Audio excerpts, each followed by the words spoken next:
욥기 42장 7절부터 10절까지 함께 읽습니다.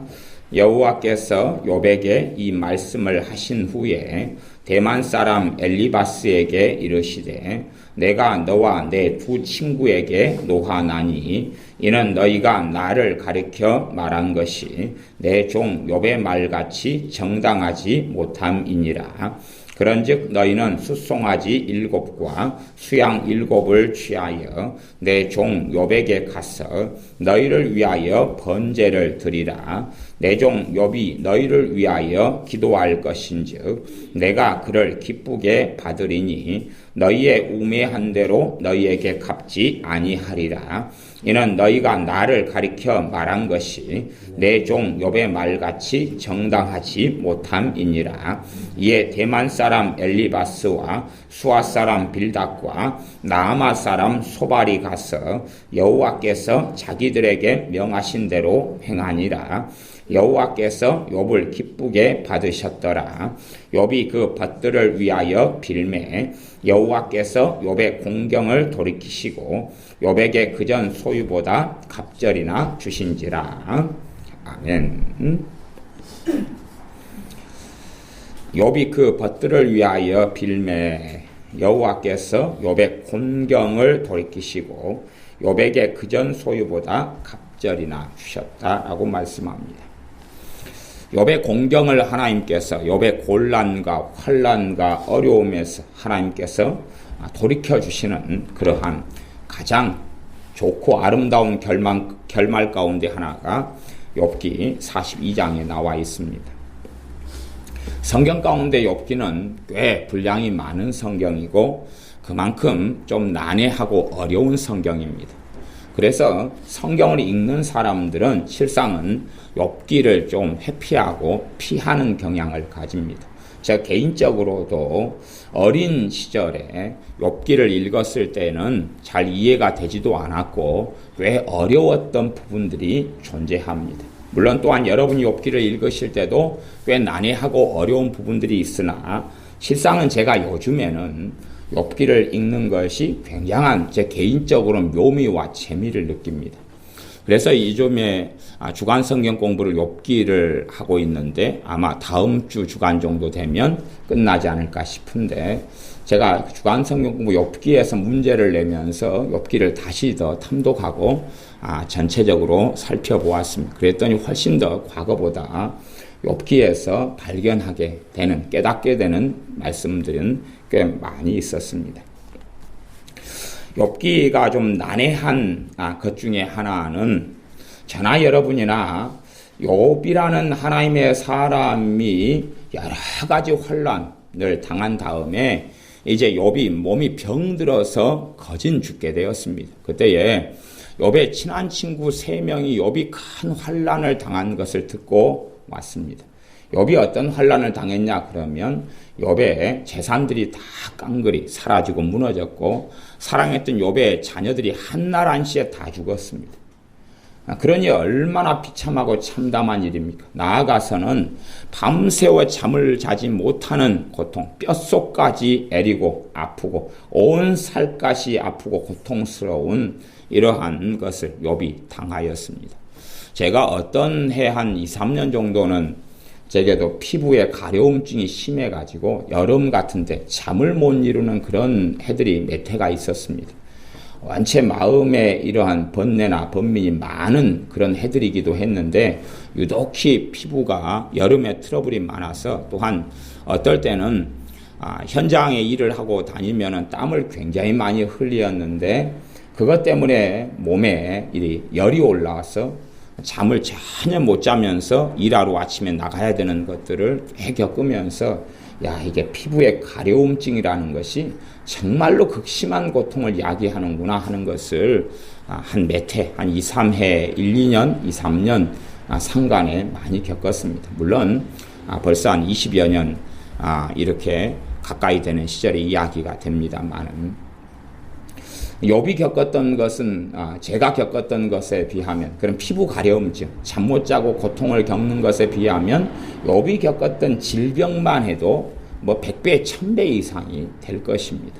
저는 약간의 피부를 긁으면 피가 나오고 살갗이 이렇게 찢어지고 그래도 막 가렵고 몸이 열이 올라오고 그런데도 불구하고 굉장히 고통스러웠는데 욥은 그것과 상상을 불허했습니다.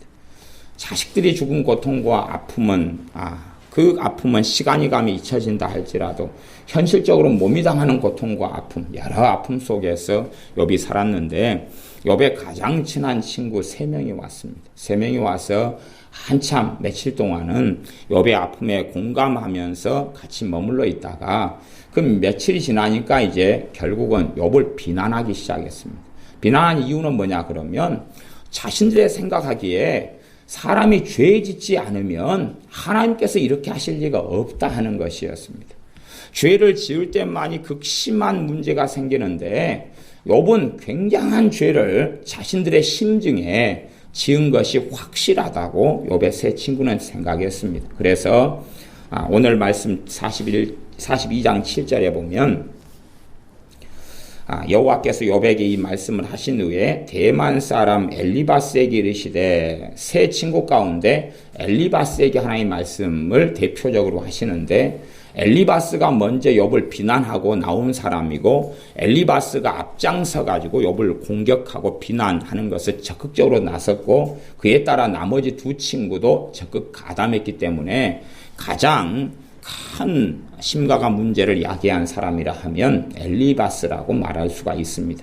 그래서 엘리바스에게 하나님께서 말씀하신 일입니다. 그런데 이제 성경이 어떤 면에서 좀 어렵고 난점이 되냐 그러면 42장 8절 보면 8절 하반절에 그렇게 이야기합니다.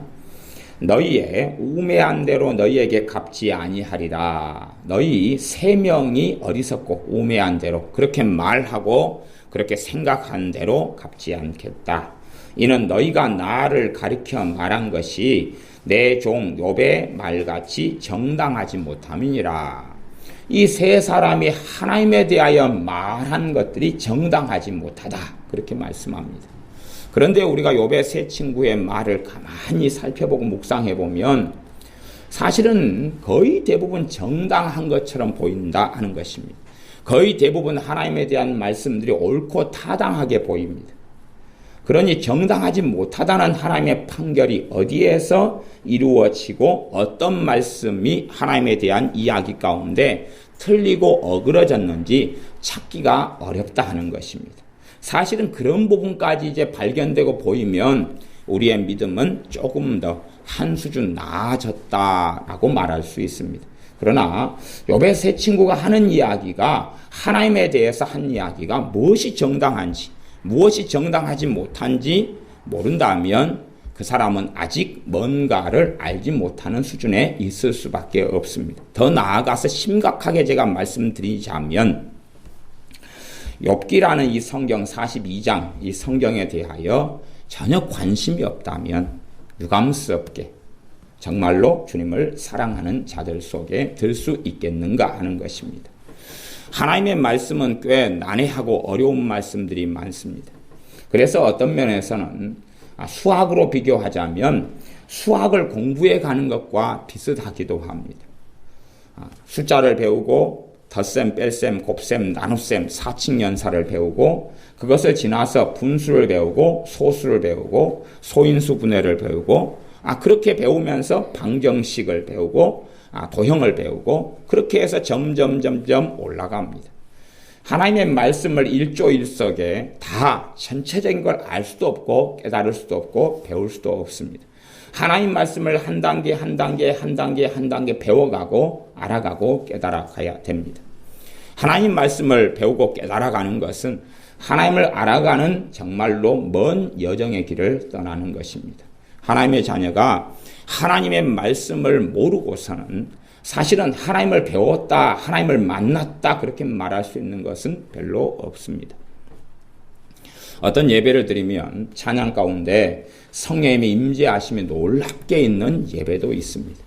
놀랍게 성령님이 임하시는 것을 느끼고 체험할 수도 있습니다. 그러나 돌아서 놓고 보면 삶의 변화는 전혀 없습니다. 왜냐하면 하나님의 말씀이 없기 때문에 그렇습니다.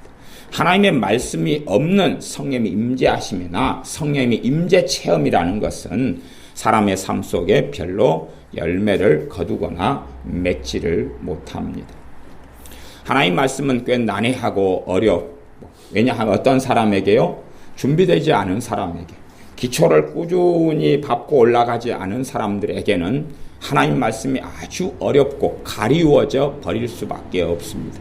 수학을 전혀 공부하지 않은 아이가 갑자기 고등학교 2학년, 3학년 미분, 적분, 삼가함수 같은 것을 하려고 한다면 전혀 이해하지 못할 수밖에 없는 일이 하나님 말씀에 빚어지고 벌어집니다. 기본적으로 우리가 하나님 말씀을 정말로 많이 읽는 세계 속에는 당연히 들어가야 됩니다. 하나님 말씀을 자주 읽고 우리의 시력과 우리의 눈이 허락하는 한은 하나님 말씀을 자주 읽는 세계 속에 꼭 들어가셔야 됩니다. 제가 1986년이든가 5년이든가 그때 참 제가 기뻤던 해가 있습니다. 왜 기뻤냐 그러면 당시의 성경은 물론 공동번역이라는 성경이 있었지만 저는 그런 세계에 대해서는 문외한이어서 단지 성경, 개역성경 하나만 있다고 생각했습니다. 하나만 있다고 생각했는데 성경을 많이 읽는데도 말씀이 이해가 안 되고 모르겠는 거예요. 그러다가 1986년인가 새 성경이라는 게 하나가 번역이 됐어요. 그래서 그것을 볼 수가 있어서 새 성경이라는 거, 신약 성경만 번역이 됐는데 물론 지금은 이제 말씀 보존학계 측 그쪽에서 사실은 번역된 거였어요. 네, 실제로 그래서 이단에 가까운 사이비에 가까운 단체 그쪽의 흐름, 당시에는 그런 흐름의 시작점에 불과했는지 그 전 단계였는지까지는 모르겠는데 어쨌든 성경은 꽤 잘 번역됐었어요. 그래서 86년에 번역된 그 성경을 보면서 와, 하나님 말씀이 정말 이해하기 쉽구나 하는 걸 깨닫게 되고 많이 감격했습니다. 그렇게 성경을 읽어가지만 말씀이 꽤 어려웠어요. 어렵다가 92년에 되어서 표준 새번역 성경이라는 게 번역됐어요. 그러면서 지금은 새번역으로 다시금 나왔지만 그때 말씀을 그 성경을 하나를 구하게 되면서 그 성경을 읽는데 얼마나 말씀이 달콤하고 좋았는지 몰라. 그 전에도 말씀을 읽는 시간들은 너무 좋았지만 그러나 말씀이 잘 깨달아지지 않고 잘 알아지지 않는 거예요. 목사님들의 주석 성경을 빌려다가 들춰보아도 전혀 더 모르겠고 더 알 수가 없는 것이었는데 표준 새번역이라는 성경을 하나 92년에 한 몇 년의 과정이든가 7년의 과정 정도에 지나서 번역을 했던 성경이든가 그래서 그걸 발견했는데 그리고 읽는데 너무나 좋은 거예요. 그렇게 하다가 이제 또 제 후배 가운데 하나가 제 부하 중에 하나가 공동번역 성경을 읽고 있는 거예요. 그래서 제가 그 공동번역 성경을 부하에게 자주 빼트려 가지고 제가 읽으면서 얼마나 또 말씀이 좋았는지 몰라. 그래서 제가 그 친구한테 계속 이야기했어요. 이거 놔주라, 이거 놔주라, 이거 놔주라. 그랬어요. 그래서 어느 날 제가 어떤 수도사를 만났는데 성경에 관심이 없더라고요. 근데 수도사들은 천주교에 속해 있잖아요. 걔네들은 공동번역 성경을 읽어요. 그래서 야, 네 어차피 성경 안 보니까 그건 놔주라. 그렇게 해서 한 권을 얻었었어요. 그 다음에 또 지나는데 친구 하나가 현대어 성경을 읽어요. 현대어 성경을 읽어서 야, 그걸 또 그러면 그런 것이 있었냐? 나는 가난하고 돈 없어가지고 야, 이렇게 성경이 많이 우리나라 말로 번역된 줄 몰랐다. 그것 좀 나 좀 빌려주라. 빌려서 한참 읽다가 그 친구가 군대를 제대를 했어요. 그래서 야, 너 제대한 선물로 그거 놔주고 가라. 그래서 지금도 그 현대어 성경은 제 서재에 있어요. 왜 제대한 선물로 그거 놔줘. 그리고 빼트렸어요. 너 군대 제대하니까 그 친구는 방위병이고 저는 현역이었거든요. 야, 너는 방위 1년 반 살고 나가니까 그거 놔줘. 그러니까 주고 가더라고요. 주고 가서 그 친구 대신 내가 사인을 했어요. 문 XX 그래가지고 줌 그렇게. 사실은 제가 강탈한 거지. 하나님 말씀 알아가고 읽어가면서 얼마나 묘미가 있고 얼마나 재미가 있는지 몰라. 그러나 하나님 말씀 알아가고 읽어가는 그 과정 속에 우리가 들어오지 않으면 하나님 말씀은 다 닫혀 있어요. 닫혀 있어요. 하나님 말씀을 사모하는 사람들에게 말씀은 열립니다. 하나님 말씀을 사모하는 사람들에게 열려요. 지금 제가 새벽에 로마서 강해를 하고 있는데 이제 8장 넘어서 9장으로 이제 진입하였습니다. 그래서 로마서 강의를 지금 한 30회, 카페에 올라가 있는 설교만 30회. 그리고 기본적으로 한 1시간이 넘는 것도 있고 1시간 가까이 되는 시간이니까 30회, 그리고 사실은 지금 한 36회까지는 설교해 놨어요. 근데 30회 정도만 지금 날에 따라 올려고 있는데 아마 전체로 끝나려면은 60번 되기 전에는 끝날 것 같아요. 그러면 로마서를 제가 전반적으로 설명을 해가고 다루어 가요. 그러면 사실은 어떤 분들은요, 제가 로마서 강의를 해도 이게 말인가 뭔가 할 수도 있습니다. 전혀 이해하지 못하고 기초가 갖춰져 있지 않으면 이게 도대체 무슨 말인고, 이건 뭐에 쓰는 물건인고 할 수 있습니다. 제가 로마서를 무수히 많이 읽었지만 사실은 많은 세월 동안 많이 알지 못했고 조금씩 깨달아 왔습니다. 또 심지어는 지금 로마서를 강의하고 설명하면서 더 깨닫게 된 부분도 의외로 많이 있습니다. 그래서 성경을 강의하는 것이 제게는 꽤 유익을 가져오는 면들은 사실이 있습니다. 심지어는 지금은 하나님의 예정에 대한 부분을 가지고 3시간을 다루었고, 사실은 그 관점 속에서 계속하여 말씀을 앞으로도 몇 시간까지 더 전하게 될 것 같습니다. 그러면 하나님의 작정, 하나님의 계획, 하나님의 예정, 하나님의 선택, 그것은 반드시 하나님의 은혜 교리하고 연결되어지는데, 그런 상관관계를 말씀을 통하여, 하나님 말씀은 깊은 관심을 가지고 있습니다. 하나님 말씀은 깊은 관심을 가지고 있어서 그 두 개를 각 설명을 해나가고 말씀에 따라서 그렇게 해나가지만, 대부분의 믿는 사람들은 물론 관심 없겠지만 이게 나하고 무슨 상관인가 하게 됩니다. 하나님 말씀 가운데 내가 먹기 좋은 것만 골라내고 가볍게 듣고자 하는 것만 골라내지 어려운 건 배우려고 하지 않아요. 우리의 자녀들, 어린 자녀들하고 비슷하지 않습니까? 기껏해야 덧셈 뺄셈만 배워놓고 수학은 왜 이리 난해한 학문인가, 이런 걸 왜 배워야 한단 말인가, 그리고 말아버리는 것 같습니다. 물론 수학이라는 것이 실생활에 또 소뚜껑 운전을 하는데 크게 필요하지도 않고 우리의 직장생활 가운데 필요가 없는 사람도 아주 많습니다. 그러나 실제로 하나님의 말씀은 항상 역사하고, 하나님 말씀은 하나님을 알아가게 하며 닮아가게 하며 진리 가운데 서서 살게 하기 때문에 영원토록 가치가 있는 것이 하나님의 말씀입니다. 하나님의 말씀의 세계 속에 깊이 있게 들어가지 않는 사람들은 하나님 말씀에 얼마나 가치가 있다는 것, 나아가서 유감스럽게 하나님 말씀 속에 깊이 들어오지 않는 사람들은 정말 삶 속에서나 영원한 하나님의 영광 속에서 하나님을 깊이 있게 만나거나 배울 수 없다는 사실을 깨닫거나 알지 못합니다. 그러나 여러분들은 하나님의 말씀 세계 속에 깊이 있게 반드시 들어오시기를 예수님의 이름으로 축원합니다. 42장 8절에 보면, 그래서 너희의 우매한 대로 너희에게 갚지 아니하리라. 이는 너희가 나를 가리켜 말한 것이 내 종 욥의 말같이 정당하지 못함이니라. 이 세 사람이 굉장히 말씀에 깊이 있는 것을 가지고 이야기를 해왔었습니다.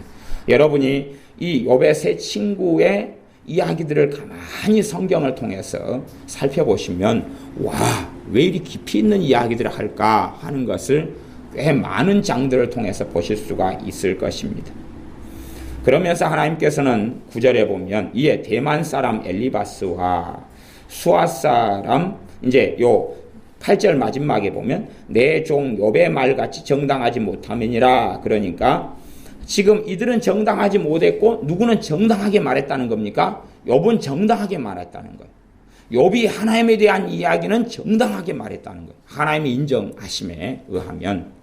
그래서 욥의 했던 변론들, 욥이 했던 말들, 욥이 했던 친구들의 말할 때 친구들이 한 성경에서 한 장이나 두 장을 말하면 욥도 한 장, 두 장 이야기하고, 그렇게 해서 이 하나의 말씀이 기록됐는데, 그렇게 하면서 욥의 말이 정당했다고 하나님 인정하시는 그 내용들이 도대체 무엇인가 하는 걸 살펴봐 가신다면, 우리가 섬기는 하나님이 어떤 분이신가 하는 것을 더 깨달아 아실 수가 있을 것입니다.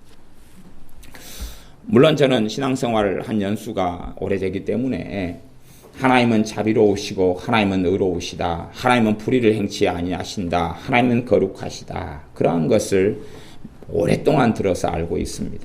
또 예를 들어 제가 신학을 공부하는 여정이나 그 전이나 그 후나 예를 들어 하나님을 아는 지식 같은 신학자 중에 유명한 신학자인 제임스 패커의 그러한 책들을 읽으면서 하나님이 어떤 분이신가 하는 것을 많이 궁금해오고 공부해 왔습니다. 그러다가 제가 요즘에 로마서 강의를 하면서 하나님의 은혜와 하나님의 예정에 대해서 더다시 로마서에서 말씀하는 몇 장의 말씀을 상고하면서 정말 하나님이 의로우시다는 진리가 어떤 진리인가를 조금 더 체감하게 됩니다. 왜 하나님이 의롭다, 하나님의 불의를 행치 않는다, 하나님이 거룩하시다 하는 것이 왜 이렇게 가치가 있는 진리가 됐는지를 정말 수십 년 만에 좀 더 많이 발견하고 있습니다. 여러분도 그렇게 함께 발견하는 여정 속에 드셨으면 좋겠습니다. 이제 기본적으로 우리가 살펴봐야 될 것은 그거 같습니다. 지금 현재의 하나님께서는 욥의 세 친구에게 뭐라고 말씀하시냐 그러면 욥에게 가서 재물을 가지고 가서 욥의 너희들을 위하여 번제를 하나님께 드려야 된다고 말씀하고 그리고 욥이 그 세 친구를 위하여 기도해야 된다고 말씀합니다. 그리고 욥이 세 친구를 위하여 제사를 하나님께 드리고 욥이 세 친구를 위하여 기도할 때에 벌어졌던 일이 두 가지입니다. 첫째는 뭐냐 하면 욥의 세 친구를 하나님이 용서해 주셨습니다. 두 번째는 욥의 환난, 욥의 공경에서 하나님은 돌이켜 주셨습니다. 왜 예수님을 믿는 사람들의 환난과 공경이 쉬 없어지지 아니하는가? 욥의 자리까지 나아가지 않기 때문에 그렇습니다. 욥의 자리까지 나아가지 않기 때문에 그렇습니다. 많은 예수님 믿는 사람들은 주님의 말씀을 무시하기를 굉장히 좋아합니다. 무시하기를 좋아하는데 말하자면 내가 누군가에게 잘못했으면 그 사람에게 가서 잘못했다고 해야 됩니다. 예수님을 믿는 사람은 반드시 해야 됩니다. 세상 사람은 안 그래도 되지만 예수님을 믿는 사람들은 내가 누군가에게 잘못했다면 하나님이 받으시는 예배는 그 사람에게 가서 잘못했다 그래야 됩니다. 잘못했다 그래야 됩니다. 자신을 변호하고 합리화하면서 나 잘못하지 않았어 뒤집어 씌우거나 심지어 정말 편리적인 회개 기도가 있는데 그것은 혼자 골방에 앉아서 혼자 조용히 앉아서 하나님 잘못했어요. 끝. 하나님 잘못했어요. 용서해 주실 거죠? 끝. 덮어버리는 것. 그건 정말로 주님의 말씀을 멸시하며 모욕하는 것입니다. 우리 주님께서 산상수훈에서 뭐라고 말씀하셨습니까? 너희가 하나님께 제단에 예물을 드리다가 너희가 예배하는 중인데도 불구하고 너희 형제에게 원망 들을 만한 일이 생각나거든. 기본적으로 형제라는 것은 왜 어떤 의미의 형제냐 그러면 예수님 안에서 가족이 된 형제를 이야기합니다. 믿는 신자들이 이제는 형제가 되고 자매가 되어서 형제라 그렇게 이야기합니다. 최소한 첫째 단위는 예수님의 피를 통해서 가족이 된 사람들에 대한 이야기이고 교회 안에 벌어지는 이야기가 첫 번째 의미가 됩니다. 형제에게 원망 들을 만한 일이 생각나거든. 내가 왜 원망을 듣습니까? 상대방에게 잘못했기 때문에 그러지.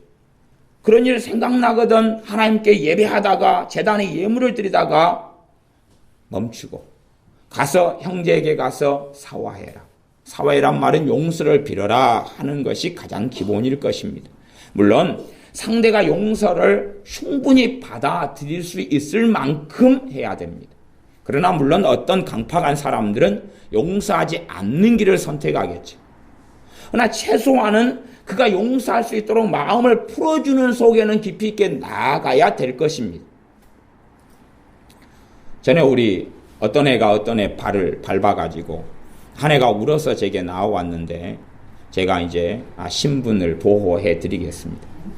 한 애가 한 애의 발등을 밟아서 물론 너무 오래된 시절이고 지금은 그런 일을 안 하기 때문에 신분 보호를 하는 것입니다. 지금도 그런 일을 하고 있다면 신분 보호를 안 하겠지만 누구 발등을 밟아가지고 한 애가 발등이 밟힌 애가 또 엄살이 좀 심한 애니까 잘 울어가지고 제게 왔습니다. 목사님, 모모 언니가 제 발등을 밟았어요.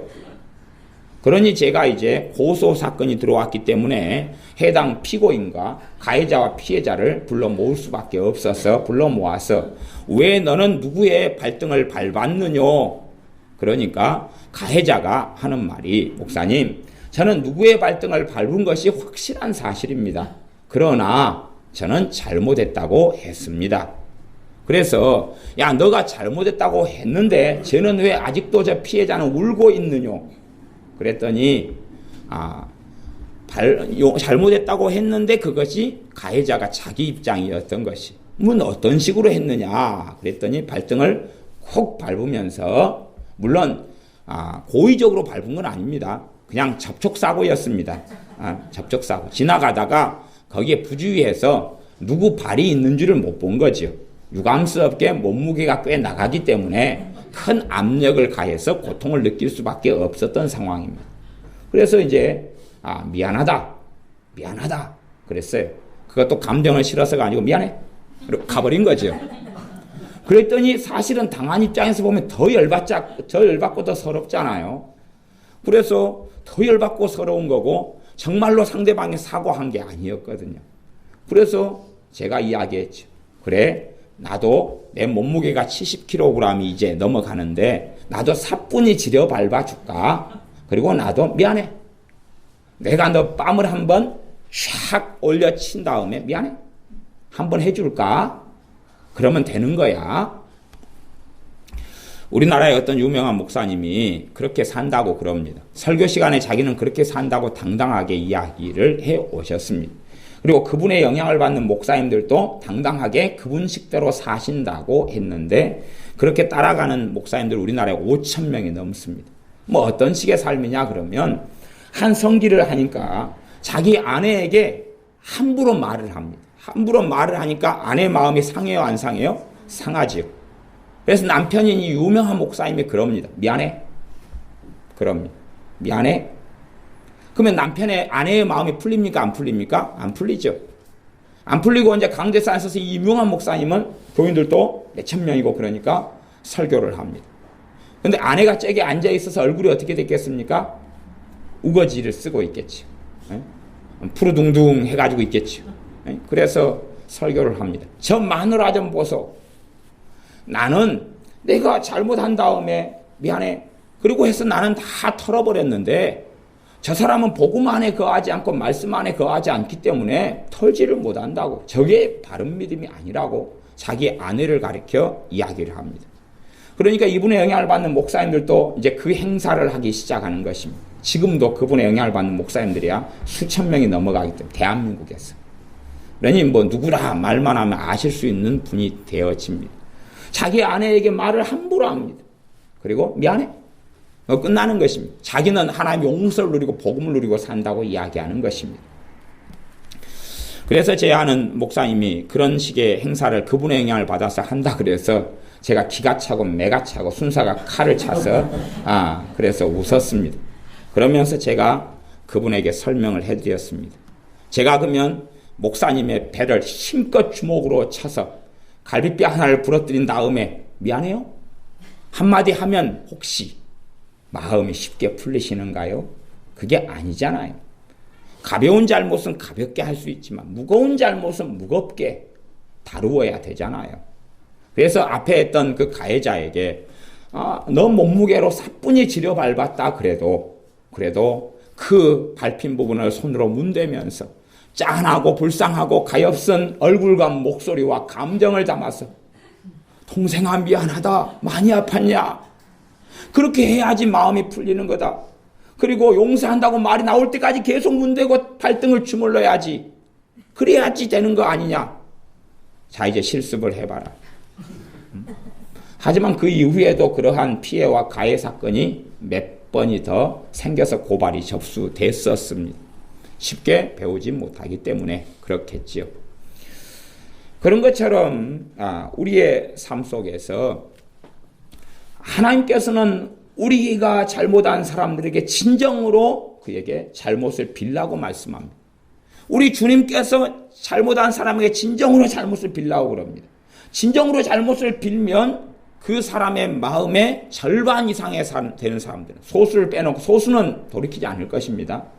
나 그까지는 어떻게 할 수 없지만 진정으로 내가 잘못을 그 사람이 내 아내든지 남편이든지 자식이든지 부모 형제든지 하고는 상관없이 최소한은 교회 안에서는 기본 울타리고, 그 다음에 가장 작은 교회의 단위가 사실은 가정이고, 그러니 잘못을 진정으로 빌어야지만 이 관계는 회복되는 것입니다. 왜 부부가 이혼하는 경우가 많고 부부가 관계를 회복하지 못합니까? 그것은 주로 많은 경우에 남자들의 강력한 믿음 때문에 그렇습니다. 남자들의 강력한 믿음은 뭐냐 그러면, 자신이 아내에게 아무리 잘못해도 사랑은 식지 않는다고 생각합니다. 대부분의 남자들은 자신의 성욕을 사랑이라고 생각하는 경향이 있어요. 자신이 자기 아내와 함께 살을 붙이고 살고 자기 아내와 함께 밥 먹고 살아가면 자기 아내를 사랑한 거라고 생각하고, 아내도 자기를 계속하여 사랑하고 있다고 착각합니다. 그러면서 남편들이 아내에게 함부로 말하고 상처 주는 말들이 얼마나 두 사람의 사이를 금가게 하고 아프게 하는지를 이해하지 못합니다. 그리고 정말로 진정성 있게 진실 있게 용서를 빌고 잘못을 빌지를 않습니다. 그것 때문에 가족관계, 결혼관계, 혼인관계는 오래가지 못하고, 그리고 쉽게 갈라지고 무너지고 맙니다. 더군다나 이 복지국가 민주주의 국가에서 살아가는데 내가 네에게 간섭받고 구속받고 상처받고 살 이유가 뭐냐 하는 당연한 결과가 되겠죠. 나도 돈 벌어먹고 살 수 있어. 과거에 1000년 전 같으면 네가 아니면 내가 굶어 죽지만 이제는 당신이 아니어도 나는 먹고 살 수 있어 하는 시대가 됐기 때문에, 여차하면 도장 찍어. 요즘엔 도장 없어 사인만 해도 되더라. 아니면 지장 찍어도 돼 하는 마음을, 상처를 여자가 받으면 받을수록, 아내들이 받으면 받을수록 그 마음을 품게 되어집니다. 정말 진정성 있게 잘못을 비는 것이 하나님 앞에서 성숙한 사람의 자세입니다. 근데 예수를 믿는 사람들은 그렇게 안 합니다. 오히려 시간이 흘러가면 자기를 합리화하고 자기 편을 만들어서 파당과 분당을 만듭니다. 내가 옳았단 말이야. 상대방이 틀렸어. 그리고 패거리를 만듭니다. 그렇게 만들어서 결코 화해하려고 하지 않습니다. 그리고 양편이 이제 심각한 어떤 교회 같은 경우는 기도회를 합니다. 어떤 기도회를 하냐 그러면 내가 이겼노라고 기도회를 합니다. 하나님 내 편 맞지요? 하나님 상대편이 틀렸고 우리 편이 이긴 거 맞지요? 내가 옳은 거 맞지요? 그리고 큰 교회 같은 경우는 위층과 아래층을 나누어서 기도회를 합니다. 어떤 파, 쪽파로, 양파로, 대파로 모이든가 하고는 상관이 없이 그렇게 서로 파당을 지어서 모여가지고 하는데, 우리 동네에도 큰 교회들마다 자주 있어 왔던 이야기들입니다. 하지만 문제는 이것이 우리의 삶 속에 그대로 벌어진다는 사실입니다. 이것 때문에 하나님께서 그들의 공경에서 돌이키지를 않으시는 것입니다.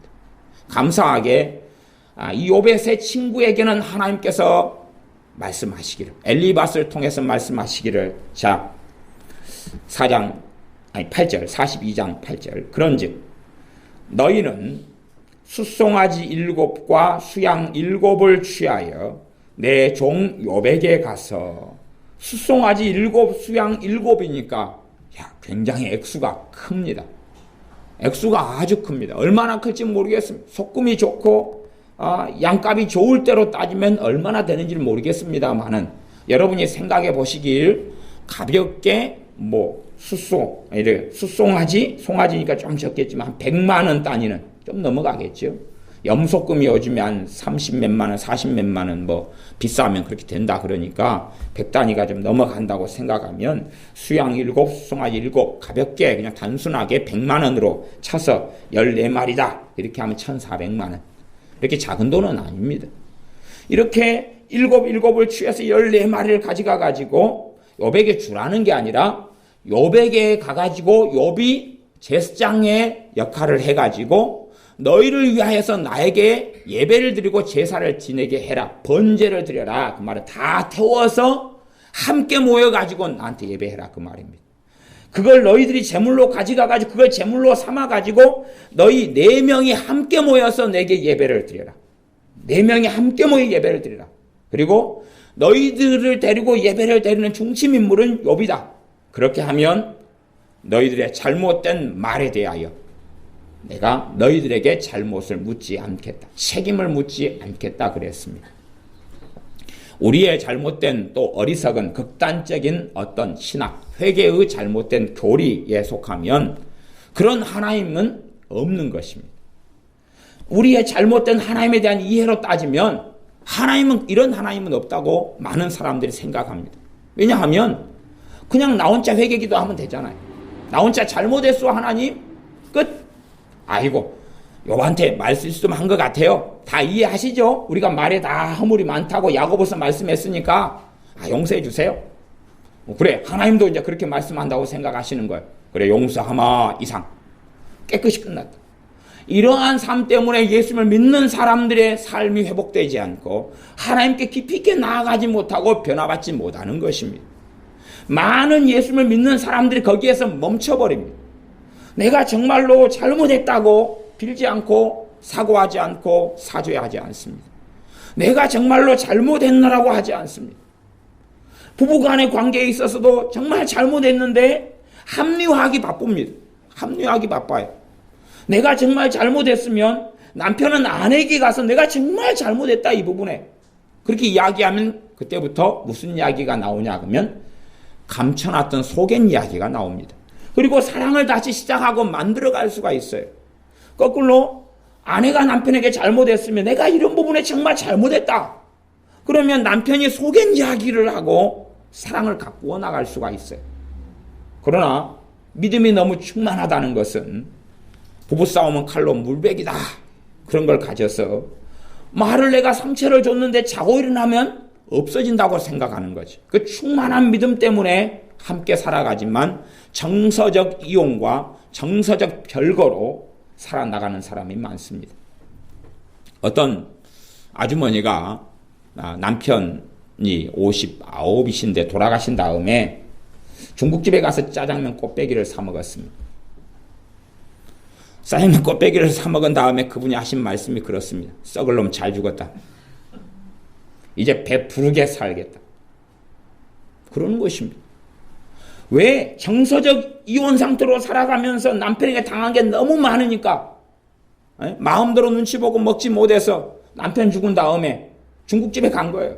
얼마나 이 짜장면 때문에 남편이 진짜 시커먼 짜장면 때문에 듣는 말이 많아서 꽃배기를 시켜가지고 배 터지게 먹으면서 썩을 놈 잘 죽었다. 남편이 죽은 다음에 쓰구나 좋다. 시와져 좋다. 사람들 보는 데서 내가 웃지 못하겠지만은 내가 밖에 나가서는 산에 가서는 안 되는데 웃으리라. 임금님 귀는 당나귀 귀. 그런 삶을 사는 여자분들이 의외로 많다는 사실에 실제로 사람들은 놀래야 됩니다. 남자들이 함부로 말하는 상처에 여자들은 심하게 상처받고 피해를 당합니다. 그러면 그것을 가지고 사과해야 되고 이야기해야 됩니다. 내가 이런 부분에 있어서 이야기를 하다 보면 남자들이 깨닫게 되는 게 있습니다. 이런 이야기 여자가 상처받는구나. 남자들은 믿음이 충만하기 때문에 자기가 어떤 상처되는 말을 해도 여자가 상처를 안 받을 거라는 강철 심장을 가지고 있다고 착각합니다. 그러나 점점 마음은 산산이 부서져 갑니다. 그리고 웃지만 웃는 게 웃는 게 아닙니다. 이 썩을 놈. 오늘도 밥이나 먹어라. 응? 어떤 분은 심각하게 말씀하시더군요. 그 돼질 놈이요. 목사님. 그렇게 말씀하시더군요. 우리 식구 이야기는 아닙니다. 여러분 가운데는 아무도 없습니다. 그런 분. 어떤 분이 그러시더라고요. 그래서 그 돼질 놈이 누굽니까? 어디 원수, 이웃집에 누구 원수가 있습니까? 그랬더니 목사님 아시잖아요. 집안에 그 돼질로 자식인가요? 아니요. 그 인간요. 용서를 비는 것 그걸 배우셔야 됩니다. 용서를 비는 것을 배우셔야 그때에 하나님께서 그 잘못에 대하여 책임을 묻지 않는 것입니다. 그때에 하나님의 용서가 온전히 이루어지는 것입니다. 그때 하나님의 용서가 온전히 이루어지는 것이에요. 왜 마음이 나누어지고 왜 대화가 안 된다 그럽니까? 대화하기 싫죠. 함부로 상처 주고 함부로 말하고 함부로 비참하게 만들면서 그러면서 용서를 빌 줄 모르는데 시간이 흘러가면 흘러갈수록 정서적인 이혼 상태가 될 수밖에 없죠. 대단한 믿음이라는 것은 시간이 해결해 줄 것이다. 암도 시간이 해결해 주면 정말 좋겠습니다. 치료받아야 됩니다. 암은 치료되지 않으면 시간이 흘러가면 목숨을 빼앗아버리는 것처럼 사람의 비참하고 상처를 주는 말들도 해결하지 않으면 그것은 비참한 결과를 가져옵니다. 실제로 그래서 아내가 누가 유산을 남겨줄 사람이 있어서 내 아내가 돈을 많이 가지게 된다면, 로또라도 된다면 95% 이상이 때려치워버립니다. 결혼생활 때려치워버립니다. 집 가지고 차 가지고 쓸 돈 가지면 니하고 안 살아. 환경이 목매어 살게 하지, 자식이 목매어 살게 하지, 그래서 내가 봐주고 있는 거야 하는 여자분들이 통계상 90%가 좀 넘는다는 것이 안타까운 일입니다. 물론 남자분들도 좀 나오는데 남자분들은 한 10몇 프로 되는 것 같아요. 10몇 프로. 그러니까 결혼해 살면 남자들은 꽤 이익을 보는 것을 알 수가 있습니다. 이익을 본다는 것은 제 멋대로 말하고 산다는 것이죠. 유감스러운 일입니다. 이제 욥 같은 경우는 하나님께서 그렇게 인정하셨습니다. 내 종 욥의 말같이 정당하지 못함이니라 했으니까 욥은 하나님 앞에다 정당하게 말했고, 그리고 42장 욥기 40장 7절 마지막에 내 종 욥의 말같이 정당하지 못함이니라 2번이나 이야기했어요. 그러니까 이 세 사람의 말은 정당하지 못했어요. 그러면 욥은 정당하게 말했는데 그냥은 욥의 공경에서 하나님께서 욥을 해결해 주진 않았습니다. 욥은 의로운 사람이고 정결한 사람인데 욥의 공경은 그냥 해결되지 않았습니다. 어떻게 해결됐냐 그러면 42장 10절에 보면 욥이 그 벗들을 위하여 빌매, 이 친구들을 위하여 용서해 달라고 빌매 기도하며 여호와께서 욥의 공경을 돌이키셨다 그래요. 그걸 아셔야 됩니다. 욥이 정당하고 욥이 옳았으니까 하나님께서 이제 야 너의 공경 끝났다, 너의 어려움, 너의 곤란, 너의 고통 끝났다. 아니요. 자신들을 억울하게 하고 자신을 비참하게 하고 자신에게 있어서 정말로 태어나는 것을 저주하게 만들었던 사람들이 이 세 친구들입니다. 성경 욥기 1장으로 넘어가 보겠습니다.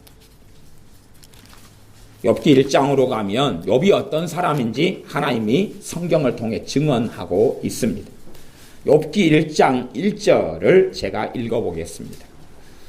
우스 땅에 욥이라 이름하는 사람이 있었는데 그 사람은 순전하고 정직하여 하나님을 경외하며 악에서 떠난 자더라. 욥이라는 사람은 하나님을 경외했고 순전했다, 깨끗했다고 말이에요. 악에서 떠났다 그럽니다. 하나님께서 욥에 대해서 마귀 사탄에게 자랑을 하십니다. 자랑을 하시기를 8절부터 나와 있습니다. 1장 8절부터 제가 읽어 가겠습니다. 여호와께서 사탄에게 이르시되 너가 내 종 욥을 유의하여 보았느냐? 그와 같이 순전하고 깨끗하고 아주 흠이 없다 그 말이죠. 정직하여 하나님을 경외하며 악에서 떠난 자가 세상에 없느니라. 세상에서 넘버원 최고의 사람이 욥입니다.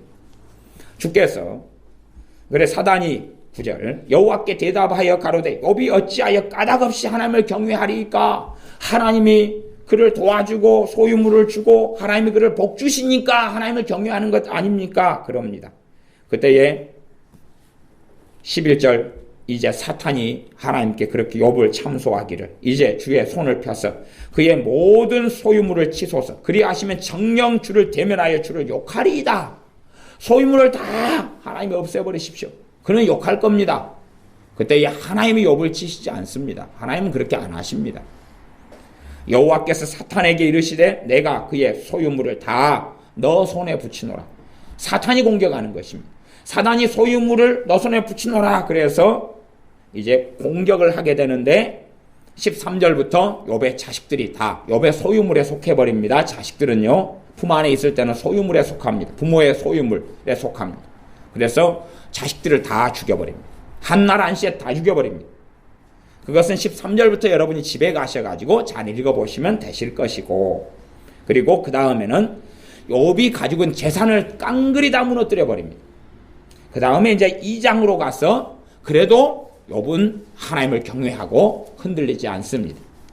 그러니까 하나님께서 사단에게 또 허락하십니다. 그러면 목숨 손대지 말고 건강은 쳐도 된다. 그럽니다.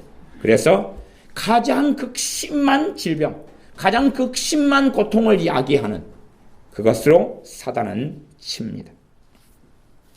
그래서 10절에 보면 이제 이 7절 그렇게 나왔어요. 가장 극심한 고통이 사탄 마귀 입장에서 이것인 것 같아요.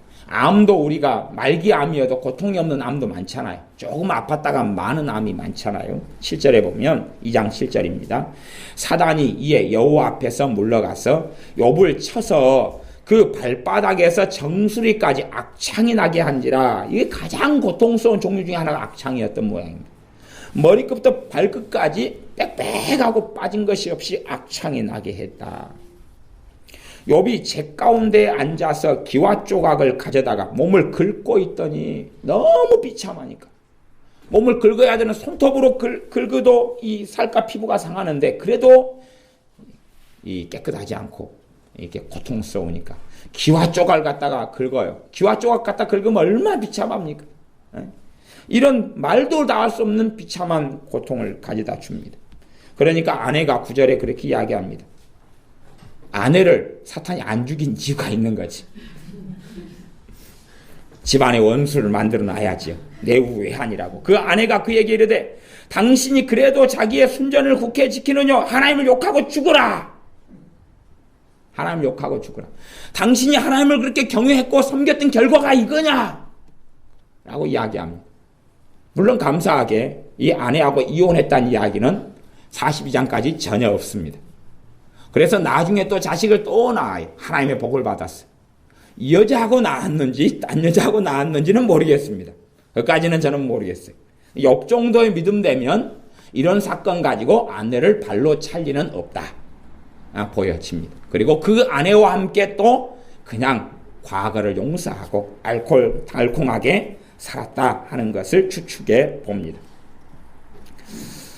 자, 이제 욥기 29장으로 가면 욥기 29장으로 가면 상상을 불허하는 욥의 순전함과 욥의 정직함과 욥이 하나님을 경외하는 것을 욥이 했던 말을 스스로 했던 독백과 말을 통해서 살펴볼 수가 있는데 그 일부만 조금 살펴보겠습니다. 욥기 29장 11절부터입니다. 29장 11절부터 조금만 살펴보겠습니다. 귀가 들은즉 많은 사람들이나 높은 사람들이나 방백들이나 이런 사람이 귀로 들었다 하는 것이 나를 위하여 축복하고 이게 그 사람들이 듣고 그 사람들의 축복하는 말을 욥이 또한 들었는데 눈이 본즉 나를 위하여 증거하였었나니 그들이 욥에 대하여 축복하는 말을 했고 증거하는 말을 했는데 12절에 보면 이는 내가 부르짖는 빈민과 도와줄 자 없는 고아를 건졌습니다. 부르짖는 가난한 자를 욥은 돕고 살았고 도와줄 자 없는 고아를 건져내는 삶을 욥은 살았다고 말씀합니다. 29장 13절 망하게 된 자도 나를 위하여 복을 빌었으며 왜요? 망하게 된 자를 도와주었기 때문에요. 과부의 마음이 나로 인하여 기뻐 노래하였었느니라. 과거의 과부는 정말로 남편이 없으니까 도움을 받지 못하고 비참하게 살아갈 수밖에 없는 사람들이었습니다. 내가 14절 의로 옷을 삼아 입었으며 나의 공의는 독포와 멸류관 같았었느니라. 나는 소경의 눈도 되고 쩔뚝발이의 발도 되고 빈궁한 자의 아비도 되며 생소한 자의 일을 사실하여 주었으며 생소한 자는 전혀 알지 못하는 사람의 일을 사실했다는 것은 도와주고 돌봐주었다는 이야기입니다. 불의한 자의 어금니를 꺾고 그 이사이에서 겁탈한 물건을 빼어내었었느니라. 정말로 빈궁하고 가난한 자들 소경의 눈이 되어주고 쩔뚝발이의 발이 되었다. 쩔뚝발이나 소경이다 해서 과거에는 쩔뚝발이와 소경에 대한 이야기가 그런 이야기들로 가득했습니다. 이들이 무슨 저주를 받았간데, 이들이 얼마나 악하간데, 이들의 부모나 조상이 얼마나 악하간데 쩔뚝발이와 소경이 되었느냐. 그래서 소경과 쩔뚝발이는 저주를 받았습니다. 그러나 욥은 소경이나 쩔뚝발이를 저주한 것이 아니라 시대적인 가치관과 상황 속에서 그것을 벗어나서 소경의 눈이 되었다고 이야기하고 쩔뚝발이의 발이 되었다고 이야기하고 빈궁한 자 가난한 자의 아비가 되었다고 이야기합니다. 친정아버지가 되고 아비가 돼서 돌봐줬고 살펴줬던 삶이 욥의 삶이었습니다. 생소한 자, 전혀 안면도 없고 얼굴도 모르는 사람을 위하여 나서가지고 그를 도와주고 그를 돌봐주는 삶을 욥이 살았습니다. 나아가서는 불의한 자의 어금니를 꺾었습니다. 이게 공의를 행하는 것이, 불의한 자의 어금니를 꺾어버리는 것이 불의한 자를 사랑해주고 감싸주는 삶이 아니었고, 불의한 자의 어금니를 꺾어버리고 그 이 사이에서 겁탈한 물건, 불의한 자가 빼앗고 탈취한 물건을 욥이 빼앗아 내가지고 원주인에게 돌려주는 그러한 공의로운 삶을 욥이 살았습니다. 그러니 얼마나 욥의 인생과 삶이 하나님을 경외했던 삶인지를 알 수 있습니다. 우리가 실상 부르짖는 빈민이나 도와줄 자 없는 고아를 우리가 정말로 그의 아비가 되어줘서 돕는 삶을 그 누가 얼마나 가능하겠습니까? 욥이 그런 삶을 살다가 비참하고 참담한 지경으로 들어갔던 것입니다. 그런데 이제 욥을 비난하는 세 친구들, 그 가운데 이 대표적인 엘리바스의 이야기를 좀 우리가 살펴볼 필요가 있습니다. 22장에 보면 그렇습니다. 22장에 보면 엘리바스가 세 번째 욥에 대하여 비난하고 공격하며 충고했던 내용이 욥기 22장에 나옵니다. 그쪽 부분만 조금만 살펴보겠습니다. 22장 4절부터 제가 읽어보겠습니다. 하나님이 너를 책망하시며 너를 신문하심이 너의 경외함을 인함이냐?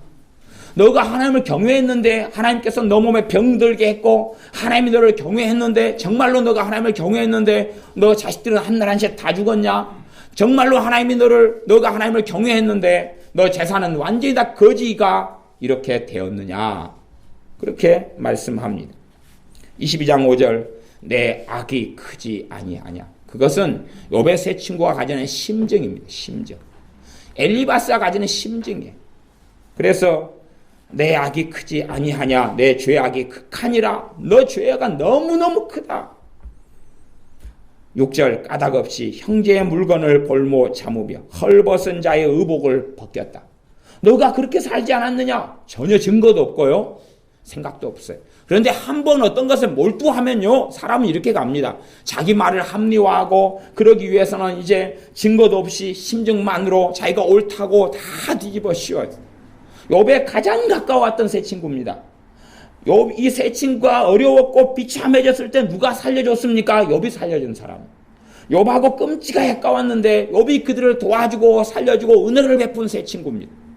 그런데 이 세 친구들이 하는 말이 이래요. 다 한결같아요. 어떤 면에서는 친구의 도움을 받고 살다 보니까 사실은 정말 가깝다고 그러지만, 그 권력 있고 힘 있을 땐 가깝다 그러지만 한쪽에서는 뭐가 있어요? 자존심 상하잖아. 한쪽에서는 시기와 질투가 있잖아요. 지가 세고 돈 많고 강하니까 내가 이렇게 쭉 쓰지 않고 있지. 그러다가 네 돈 떨어져봐. 내가 가깝지만 그 다음에는 네 확 그냥, 네가 돈 많아서 내가 깨갱하지만 돈 떨어지면 확. 그러니까 그렇게 아내가 시기와 질투를 욥의 세 친구도 가지고 있었다가 기회가 있더라 그러는 거. 있더라. 욥이 자빠지고 넘어지고 비참해질 때가 되니까 있더라. 숨겨졌던 것이, 속에 있는 것이 사실은 드러났다라고 저는 생각합니다. 그래서 까닭없이 형제의 물건을 너가 볼모 잡았고 헐벗은 자의 의복을 너가 벗겼고 가란 자에게 물을 마시우지 아니했고 목마른 사람에게 물을 안 주었다. 거기서 줄인 자에게 식물을 주지 아니하였다. 배고픈 사람에게 밥 안 주었다. 권세 있는 자가 토지를 얻고 존귀한 자가 거기서 사는구나. 너가 그렇게 살아갔다. 너가 과부를 공수로 돌아가게 하고 고아의 팔을 꺾었다. 너가 이런 못된 삶을 살았지 않느냐. 그러기 때문에 22장 10절, 올무들이 너를 둘러 있고 두려움이 호련히 너를 침범하여 어두움이 너로 보지 못하게 하고 창수가 너를 덮느니라. 이렇게 계속하여 욥을 공격했던 것입니다. 그때 욥이 지키던 마음을 이때부터 못 지켰어요. 욥의 세 친구가 욥을 공격하고 비난하고 했을 때부터 욥은 마음을 지키지 못했어요. 어떻게 할 바를 몰라서 흔들리고 고통스러워하며 아파하며 결국은 하나님에 대하여 따지고 달라들 수밖에 없었습니다. 그런 삶 속에 이제 나중에 하나님께서 나타나셔서 폭풍 속에 나타나셔서 욥과 만나 주십니다. 이런 비참한 참담 지경을 안긴 세 친구들을 위하여 함께 제사하고 함께 그들을 위하여 기도해 줍니다. 그 정도 사랑으로 나아갈 때 하나님께서는 욥을 다시금 회복시키시며 축복하셨습니다.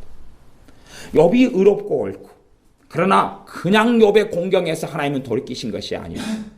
여러분이 의롭고 옳다 해도, 누군가의 싸움 속에 의롭고 옳다 해도 여러분을 해악을 끼치고 고통을 끼친 그 사람을 위하여 여러분이 기도하고 축복하는 자리 속에 나아가지 않는다면 여러분의 공경은 돌이켜지지 않을 수 있습니다.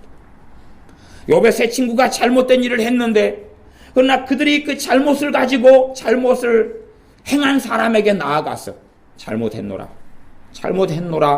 하고 진정성 있게 나아가지 않는다면 얼굴 보지 않을 텐데 안 보고 살면 되지 내 자존심 꺾을 이유가 어디에 있어? 그렇게 나아간다면, 심지어 부부 사이에도 자존심을 따지면서 합리화하기 시작합니다. 이 거짓말이라는 것은요, 원래 그렇더라고요. 말을 갖다가 내 편의적으로 한번 조금 바꿔요. 왜냐하면 그 사건 당사자가 아니니까 그 어떤 사건과 일에 대해서 전달을 할 때 되면 듣는 사람들은 듣는 것을 1순위로 생각하거든요. 말을 한번 바꿔요. 재미난 것은요, 두 번째 그 사건을 바꿀 때에는 나도 믿어진다는 사실이에요. 내가 바꾼 말이 내게도 믿어집니다. 거기에서 조금 더 바꿔줍니다. 5% 더. 그 다음에 세 번째 전달할 때는 확신이 옵니다. 확신이 와가지고 이게 진실이라고 스스로도 믿게 됩니다. 이게 사람의 심리, 사람의 정신 구조가 그렇기 때문에 하나님께서는 너희는 스스로 속이지 말라 그렇게 말씀합니다. 말을 조금 덧붙여서 몇 번 전달하다 보면 말이 교묘하게 바뀌었는데도 나는 정말 진실을 이야기하고 있고 사실 그대로 100% 전달하고 있다고 생각합니다. 거기에 생기는 게 뭔지 압니까? 상대방이 안 받아주면 억울함이 생깁니다. 억울함은 거기 생겨나는 것입니다. 억울함이 생겨나는 것은 사실은 말을 얼마간 바꾸는 데서 생겨나는 것이 억울함이기도 합니다. 말을 내가 좀 바꾸었는데 상대방이 안 받아주면 억울해지는 것입니다. 내 말을 교묘하게 조작한 다음에 말을 2번, 3번, 4번 이렇게 쭉 풀어나가면, 그러다 보면 나도 어느 때에 그 내가 조작하고 바꾼 말을 믿어지게 됩니다. 우리는 내가 정말로 잘못한 일에 있어서 그 사람이 내 아내든지 남편이든지 심지어는 내 자식이 될 수도 있고, 아니면 정말 어려운 건 자식이 부모에 대해서 잘못을 비는 것도 어렵습니다. 그렇지만 내가 가서 잘못을 비는 용기가 필요합니다. 내 아내에게 내가 말로 상처를 주었으면 정말 그 심각한 일이 하나 느껴지거든.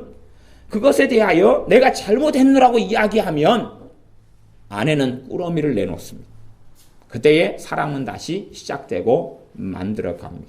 내가 정말로 이런 것을 통하여 내가 객관적으로 생각했을 때 당신에게 큰 상처를 준 것이 내가 확실한 것 같다. 그리고 이야기를 꺼내면 우리가 상상하지 못했고 생각하지 못했던 상처받은 아픔의 꾸러미를 내밉니다. 물론 한 주로 8대2 정도의 비율이 저 개인적인 판단으로는 되는 것 같습니다. 8대2라는 것은 주로 남편 잘못이 많은 사람들이 10가정 가운데 8. 쌍방의 잘못은 다 있어요. 그죠? 다 죄인들이 어울려 사니까 다 잘못이 있어요. 근데 상대적으로 남편 잘못이 많은 가정이 8, 그리고 아내 잘못이 많은 가정이 2 정도. 평균적으로 제가 이 경험하고 그 다음에 이 상담하거나 아니면 여러 가지 데이터나 통계를 볼 때는 제가 가지는 확신은 한 8대2 정도 그렇게 나오는 것 같아요.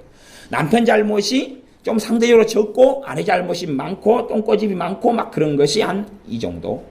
그래 되지만 그래서 남편이든 아내든 간에 객관적으로 봤을 때 상대방이 큰 상처와 아픔을 당했겠다는 것에 대해서 진정성 있게 사과하고 잘못을 빈다면 가정은 회복돼 가고 숨겨졌던 것, 자기 생각하기에 이것은 아무렇지도 않았을 거야, 이것은 다음날 아침에 밥 먹을 때 상대방이 웃는 거 보니까 아무것도 아니야. 그래서 되도록이면 웃어주는 것은 좋은 것인데 남자를 착각하게 만들기도 합니다. 어젯밤에 실건 당하고 그냥 에이고 쪼잔해서 추접해서 웃어줬는데 그것이 아무 일도 아니기 때문에 웃었다고 생각하는 남자들이 있기 때문에 내가 당신을 사랑해서 웃어주는 거지 그 사건은 해결되지 않았어 라고 이야기해야 될 필요성도 사랑을 더 깊이 가꾸어 가기 위해서는 부부 사이에 꼭 필요한 부분이 있습니다.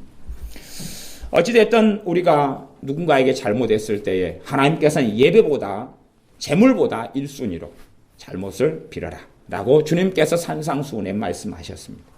또한 나아가서 정말로 내 공경에서 욥이 공경해서 하나님께서 욥의 곤란과 환경에서 욥을 돌이켜주신 것은 자신을 정말 참담하고 비참하게 했으며 자신을 모욕했고 비난했고 공격했던 욥의 모든 삶에 대하여 온갖 거짓말로 다 도배해서 마을 사람들 앞에 다 거짓말을 퍼뜨리고 사람들에게 다 생각해 보십시오.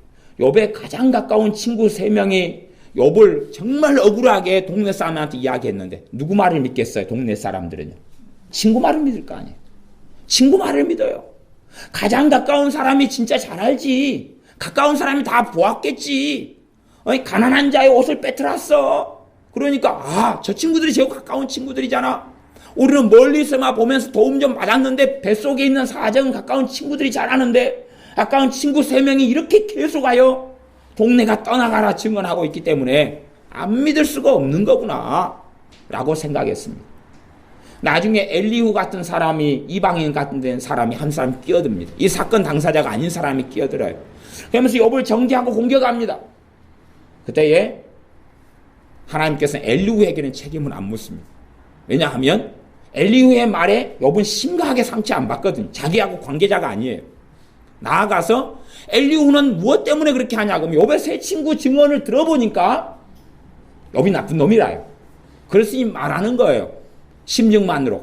그러니 엘리후에 대해서는 뭐라고 하나님은 이야기 안 하십니다. 그래서 엘리후 정도 되는 경우는 하나님하고 단독 드리블이 가능하겠죠. 단독 드리블은 혼자 잘못했어요. 용서해 주세요.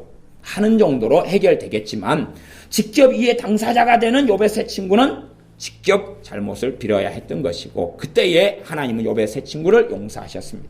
또한 욥의 경우 피해자인데도 불구하고 하나님과 사이에서는 욥이 죄인이지만 사람들의 관계 속에서는 욥은 의롭습니다. 그러나 욥이 그 세 친구를 뜨겁게 사랑하고 그들을 위하여 간절히 빌 때에 그들의 죄를 위하여 내 죄처럼 여기고 간절히 빌고 그들의 아픔 때문에 간절히 빌 때에 욥을 하나님께서 공경해서 해결해 주셨습니다. 그러므로 우리가 우리의 환난과 공경에서 어떻게 하나님께서 적극적으로 개입하셔서 해결해 주실 것이냐 하는 비결을 오늘 본문의 말씀에서 꼭 배우셨으면 합니다. 정말로 나를 비참하게 하는 사람을 위하여 간절히 통곡하고 그의 영혼을 위하여 하나님께 울부짖을 때에 우리의 공경을 벗어나게 해주십니다. 우리가 가해자로 많이 살아왔다면 또한 그런 사건을 기도 중에 성령 하나님께서 깨닫게 해주셨다면 그 사람이 아내이든지 남편이든지 자식이든지 부모 형제든지 가장 일반적으로는 함께 신앙생활하는 교인들 가운데 내가 잘못했노라라고 비는 것은 자존심을 꺾는 것은 하나님의 말로 닿을 수 없는 은혜와 복을 가져오게 되는 아름다운 열매를 맺는다는 것을 기억하셔야 합니다. 기도하겠습니다. 아버지 하나님, 우리가 어떤 이들에게 잘못을 행하고 살아갈 때에 우리는 그에 대하여 단순하게 하나님 잘못했어요, 용서해 주세요 하는 어리석은 기도만으로 그쳐버리고 사람에게 직접 나아가서 그에게 용서를 빌고 화해를 요청하며 사죄하는 그러한 하나님이 원하시고 명령하신 일을 행하지 않는 강팍함 속에 우리가 많이 거하오매 우리의 자존심을 꺾어버리며 우리가 잘못했을 때에 정말 잘못했노라 나아갈 수 있는 우리가 되게 하여 주시옵소서. 또한 나아가서 우리의 믿음의 성장과 하나님을 경외함이 나를 모욕하며 나를 비참하게 했던 사람들의 아픔과 어려움을 들은 다음에 얼씨구나 잘되었다 시험구 잘되었다 라고 생각하기 전에 오히려 그들의 아픔과 그들의 고통에 대하여 하나님께 나아가서 그들을 위하여 탄원하는 욥 같던 믿음의 사람들이 되게 하여 주시옵소서. 이 하나님의 사람 욥이 자신의 원수들이 비참한 지경에 처했을 때에 그들이 죽기를 바라진 적도 없다고 말씀에 기록되었으며 그들의 원수들이 비참한 지경이 되도록 욥이 하나님께 구하거나 생각한 적도 없다고 했던 것처럼 우리도 마찬가지로 우리를 힘들게 하며 비참하게 했던 사람들의 애통과 아픔과 그들의 영혼을 위하여 하나님께 나아가 기도할 수 있는 그러한 사랑을 가진 자녀들이 우리가 되게 하여 주셔서 우리의 힘과 능력으로 해결되지 않는 공경과 환난 속에 건져주시는 하나님을 만나 배웁게 하여 주시옵소서. 예수님의 이름으로 기도하옵나이다. 아멘.